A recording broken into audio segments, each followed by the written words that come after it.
안녕하세요. 이름은 고덕순이고요. 54년생입니다. 저는 큰애 7살 때부터 네. 아파트 지하에서 슈퍼를 했어요. 10년 하고 97년도에 분양받아가지고 제가 좀 한 5년 했습니다. 안녕하세요. 저는 전도성이라고 합니다. 1960년생입니다. 저는 고등학교에서 교사로 36년 동안 근무했습니다. 그리고 2022년 8월에 정년퇴직했습니다. 이제 좀 노후 생활에 관련된 의견이 갈리는 주제들로 이야기를 해볼 건데, 네. 제 주제는 국민연금 감액제도에 대해서 네. 이야기를 해보려고 해요. 최근에 이제 이게 좀 완화됐잖아요. 국민연금 감액제도가 완화됐거든요. 네. 저도 최근에 알았습니다. 최근에 이제 감액제도의 목적 자체는 소득이 있어 경제적 자립이 가능한 소득이 있는 사람들의 연금액을 줄여서 국가 재정 부담을 좀 완화하고 저소득층에게 이런 국가의 국민연금을 좀 집중하겠다라는 게 목적이에요. 네. 감액하는 이유는 최근에 이걸 개편하면서 원래는 월 300만 원만 조금 넘게 벌어도 감액이 됐었는데 이게 이제 519만 원까지 좀 늘어났습니다. 근데도 이것도 아예 폐지를 해야 된다라는 의견이 나오고 있는 상황입니다. 이제 각자 이제 국민연금 감액제도가 폐지되어야 된다는 오고요. 폐지되면 안 된다. 아까 목적 맞게 경제적 자립이 가능한 사람들은 조금 받는 게 맞다라고 하는 X입니다. 하나, 둘, 셋. 폐지해야 된다라고 네. 생각하시는 거예요. 각자 이유를 한번 들어보실까요? 왜냐면은 젊었을 때 자기가 힘든데도 넣었잖아요. 근데 지금에 와서 그분들을 더 생각한다는 거는 그거는 있을 수 없다고 생각해요. 그럼 말이 안 된다. 예. 지금도 있는 감액제도는 아예 없어져야 되는 예. 네. 저도 마찬가지 생각인데요. 그러니까 연금을 받기 위해서 매달 월급에서 일정액을 떼서 저축한 것은 뭐 일종의 보험이 아닐까 이런 생각을 해요. 그럼 내가 받기 위해서 저축한 그 보험을 노후에 퇴직하고 조금 일을 조금 더 한다고 해서 그걸 깎는다는 것은 좀 부당한 것 같고, 어르신들의 일할 의욕도 당연히 꺾는 일일 테고요. 또 시대에 맞지 않는 생각이다. 폐지돼야 된다고 생각합니다. 그래서 이번에 이런 개선을 하게 되면서 말한 게 일하는 어르신들의 근로 의욕이 꺾이지 않게 하겠다라고 했습니다. 그래서 이번 제도를 통해서 좀 일하는 어르신이 좀 늘어날 것 같으세요? 물론 이제 좀 긍정적인 효과는 있지 않을까 생각은 하는데요. 근데 사실 일하는 사람 입장에서 보면 300만 원을 기준으로 하나, 아니면 500만 원을 기준으로 하나, 별 큰 차이는 없다고 생각이 돼요. 왜냐하면 정확히는 모르겠지만 제가 알기로는 300만 원 넘는 구간에서 줄어드는 그 연금의 비율이 별로 크지 않다라는 걸로 알고 있거든요. 네, 그래서 일할 사람은 일을 한다라고 생각을 하고 있고요. 그래도 그런 반면에 또 완화시켜주면 의욕을 더 지할 수는 있겠죠. 근데 저는 그거보다 정부에서 이런 감액 보다는 좀 더 어르신들이 일할 수 있는 적당한 환경, 또 자리, 이런 거를 만들어주는 제도에 대해서 고민을 해야 되지 않나. 저는 그게 더 오히려 맞는 길이라고 생각합니다. 가지고 있는 것을 뺏는다기보다는 네네. 이렇게 부스팅 시켜줄 수 있는 그런 그렇죠. 네. 근데 이 노인 일자리가 그전 때보다는 많이 늘어났어요. 그 작년에만 해도 10,000명이었잖아요. 근데 올해서부터 작년서부터 15,000명으로 늘어났는데 앞으로 더 늘어날 거라고 그러던데요. 지금 100세 시대잖아요. 근데 진짜 퇴직하고 그 공간이 집에서 있기는 너무 힘들어요. 이제 조금이라도 이렇게 일을 해서 용돈이라도 벌어서 쓰고 시간이 또 출근한다는 시간 그래야지만이 이게 규칙적으로 잘 될 것 같아요. 그럼 이제 은퇴 후에 근로는 몇 살까지 해야 하는 게 맞다고 생각하세요? 저는 80살이요. 이유가 있나요? 지금 100세 시대니까 지금 80살이라도 되게 젊으잖아요. 맞아요. 그래서 저도 일을 한다면 80세까지 할 거예요. 한 100세 시대니까 20년은 좀 예. 쉬는 걸로. 예. 선생님 혹시 몇 살까지 근로를? 그건 건강 문제 아닐까요? 몸이 건강하면 본인이 몇 세든 간에 하고 싶은 만큼 할 수 있으면 좋겠고, 물론 이제 법적인 문제로 봤을 때는 뭐 저 같은 이제 교사 같은 경우는 뭐 만 62세가 정년이고 교수는 만 65세로 알고 있습니다만. 네. 어쨌든 지금 뭐 만 62세, 65세는 그거는 좀 넘어야 되지 않을까. 최소한 법적 기준을 잡는다면 저는 뭐 한 68세 이상은 더 일할 수 있도록 제도적인 장치가 필요하지 않나 이렇게 생각합니다. 요즘 또 정년에 대한 논의가 되게 많이 네, 나오고 있는 네, 것이죠. 네. 그러면 이 법적으로 이제 68세라고 하셨는데 선생님 법적으로는 몇 살까지 가능할까? 정년의 연장에 대해서 어떻게 생각하세요? 저는 조금 반대예요. 그래요? 예, 왜냐하면은 지금도 노인 일자리들이 많이 일어나져 있잖아요. 그러니까는 퇴직한 사람들은 또 퇴직금도 있고 연금도 있고 그러니까 노인 일자리를 하고 젊은 세대 이렇게 많이 채용했으면 좋겠어요. 많이 취직을 못 하고 있다고 그래서 걱정이에요. 예. 사실 이제 감액제도를 폐지하자라는 의견에는 감액제도의 목적 자체가 국민연금공단에 그런 돈을 어떻게 보면 안 나가게 하는 네. 좀 그런 부분도 있잖아요. 네. 그래서 이 감액제도의 폐지는 이제 중년 이상의 세대뿐만이 아니라 청년 세대까지 다 합의가 돼야 되는 내용이라고 생각을 한다고 하더라고요. 그럼 이제 만약에 설득을 해야 된다면 이제 기성세대로서 청년 세대에게 어떻게 설득을 할 수 있을까요? 그러니까 300만 원 이상 혹은 500만 원 이상의 소득이 났을 때 감액이 된다라고 하는데 아예 그걸 폐지했다라고 하더라도 그 폐지한 만큼 청년들이 어르신들의 그 폐지한 것에 대한 부담이 늘어나리라고는 생각하지 않아요. 제 생각에는 그게 청년들에게 어떤 경제적인 면에서 부담이 될까 하는 거에는 좀 의구심을 가지고 있고, 그래서 오히려 어르신들이 퇴직하고 활기차게 일을 할 수 있다면 사회 전체적인 경제에도 도움이 되고, 또 어떻게 생각하면 그 젊은이들이 부모님을 모시잖아요. 부모님 모시는 또 비용이 들어가죠. 돈이 들어가잖아요. 근데 어르신들이 스스로 일하고 또 건강도 챙기고 한다면 오히려 부담이 더 줄어들지 않나, 청년들한테는. 예, 그런 의미가 있다고 생각합니다. 그 뭔가 근로 의욕을 좀 더 고취시키면서 네. 같이 일을 할 수 있는 사회를 만들면 그렇죠. 젊은 그렇죠. 세대의 부담이 네. 줄어들게 될 것이다. 네. 결과적으로는 마이너스 효과보다는 플러스 효과가 더 있을 것이다. 미래에. 그렇게 저는 생각합니다. 예를 들어 뭐 제가 젊은 세대 입장입니다. 그러니까 지금 감액제도 폐지하면 국민연금공단에 돈을 더 써야 되는데 이제 그 돈을 우리가 지금 메꾸고 있는 거 아니에요? 라고 이제 얘기하면 거기에 대해서 뭐라고 설득을 할 수 있을지. 글쎄요, 그거는 좀 이야기를 많이 대화를 해봐야 되겠는데. 예를 들어 뭐 그런 부담은 별 아닐 것 않다고 같아요. 생각합니다. 예. 혹시 두 분은 지금 기초연금 저는 못 받으시죠? 이제 기초연금은 못 받죠. 선생님 혹시 받으시고 저도 못 받아요. 이유는 혹시 재산 뭐 합산해가지고 안 나오더라고. 신청을 해보셨어요? 아니요. 이런 기초연금을 받기 위해서 연금액을 조정해서 이제 연금액을 일부러 줄이는 분이 있는데 국민연금을 더 부어봤자 내가 받을 수 있는 혜택이 점점 줄어든다. 그래서 예를 들어 166만 원이 넘게 되면 피부양자도 박탈되면서 또 추가로 돈벌이도 내야 되고 이런 이슈들이 있어서 이제 연금을 줄이는 행위는 생존 전략일까 아니면 바보짓일까? 이렇게 했다가 이렇게. 각자 왜 그렇게 생각하시는지 이유를 한번 여쭤봐도 될까요?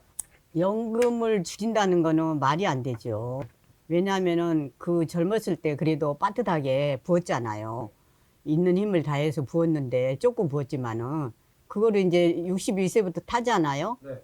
근데 그거를 만약에 깎은다면은 안 되지. 국민연금 좀 생활에 많이 도움이 되나요? 나와도 나오니까. 나라에서 깎는 게 아니라 내가 일부러 줄이는 것도 바보 같은 짓이다 생각하시는 거예요. 그 이유는? 그러니까 연금을 그렇게 부었는데 뭐 기초연금 탄다고 그렇게 줄이면 안 되죠. 선생님 어떻게 생각하세요? 저는 아까 말씀하신 그 기초연금을 받기 위해서 스스로 연금액을 조정하는 그런 이런 경우가 있구나. 저는 개인차가 있다고 생각해요. 사실 좀 절실한 사람들도 있거든요.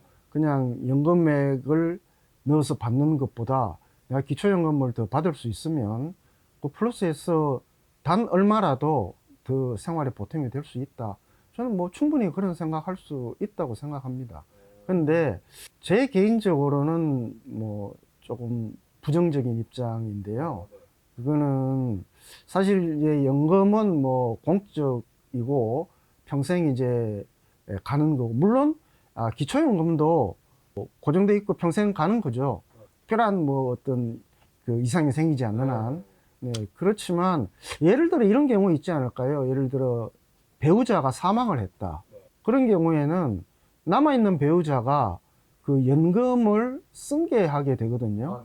승계할 때 100% 다 승계하는 게 아니고 제가 알기로는 한 60% 뭐 이 정도 승계하는 걸로 알고 있습니다.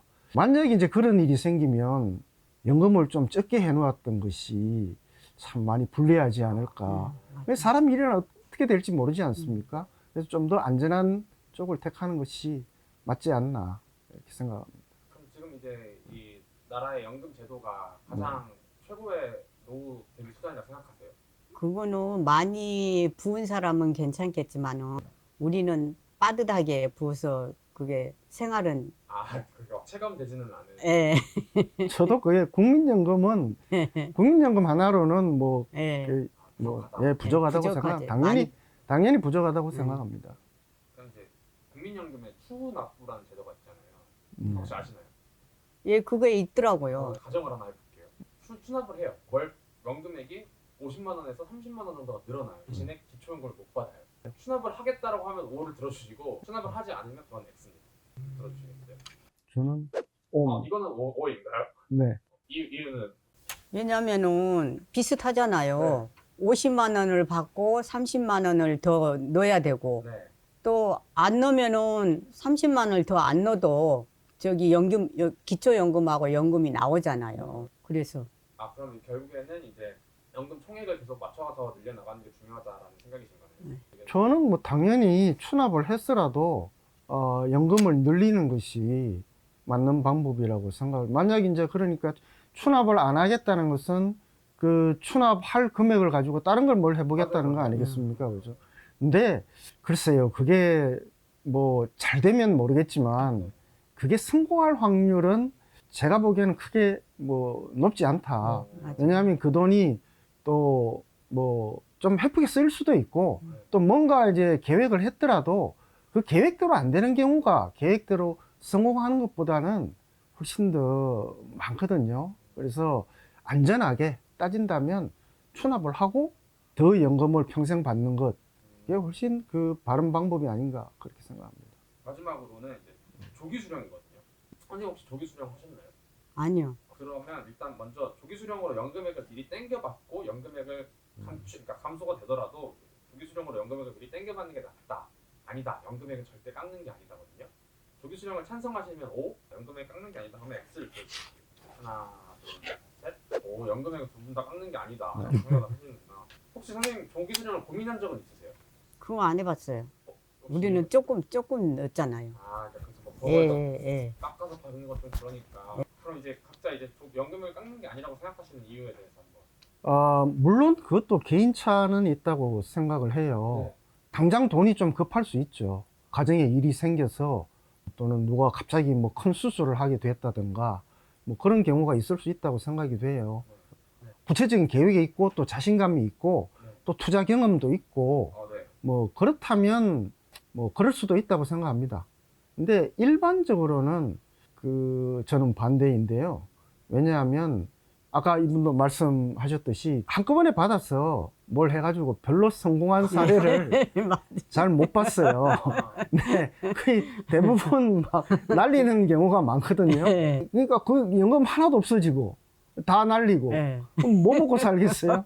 그러니까 안전하게 매달 죽을 때까지 받는 게 노후의 안전핀이다. 이렇게 생각합니다. 젊은 마음에 그게 좀 더 유리하겠다. 나는 이걸 또 좀 더 불릴 수 있다. 라고 생각한다면 그렇게 할 수도 있겠죠. 네. 선생님은 저는 반대예요. 왜요? 고정적으로 타야만이 안정이 되고 그러는데 그동안에 조기 수령을 해가지고 연금이 깎이잖아요. 그러면은 이 패턴이 안 될 것 같아요. 생활이. 너무 액수가 적어지니까요. 말씀드렸듯이 뭐 투자를 계속 해오던 사람이에요. 전문가가 5년 먼저 30% 감액된 금액으로 먼저 땡겨 받았어요. 이거 가지고 난 재투자해서 돈 더 벌 거야 라고 하는 거에 대해서도 약간 위험한 선택이라고 생각하시나요? 위험한 선택이에요. 말했듯이 아까 그런 요즘에 또 뭐 그 삼성인가 뭔가 그 많이 뜬다고 그러는데 그 전문가나 그러지 대기 보면은 다 이렇게 손해 보더라고요. 두 분은 혹시 주식 안 하세요? 저는 최근에 조금 최근에 장이 워낙 좋으니까 조금 이제 하고 있습니다. 좀 보셨나요? 잘 못 벌었죠. 저는 하고 싶은데 그거를 잡았다 하면은 저녁에 잠을 못 잘 것 같아서 아예 안 했어요. 또 현명한 선택일 수도 있겠네요.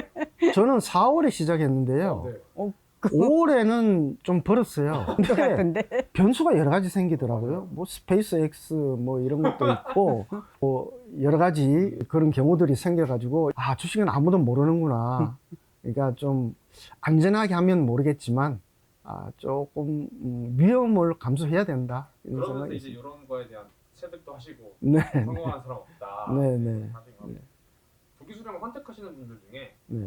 국민연금에 신뢰가 없어서 선택하시는 분들 꽤 계시거든요. 어차피 연금을 늦춰 받을수록 나중에 망하면 내가 더 못 돌려받는다. 그러니까 하루라도 젊을 때 더 땡겨받아서 조기 수령을 선택하시는 분들도 많은데 두 분은 이제 그런 연금 공단을 신뢰하시나요? 그런 말도 들었어요. 나중에 되면 돈 값어치도 없고 혹시 못 받을 수도 있다. 네. 그러는데 저는 조금 들었기 때문에 그런 걱정은 안 해요. 그럼 큰 금액을 들었으면 완전히 신뢰하지는 않으신 건가요? 예. 공무원 연금 공단을 신뢰하시나요? 뭐 기본적으로는 신뢰를 하려고 하고요. 연금이 좀 일찍 고갈될 것이다라는 것에 대해서 굉장히 논란이 많았지 않았습니까?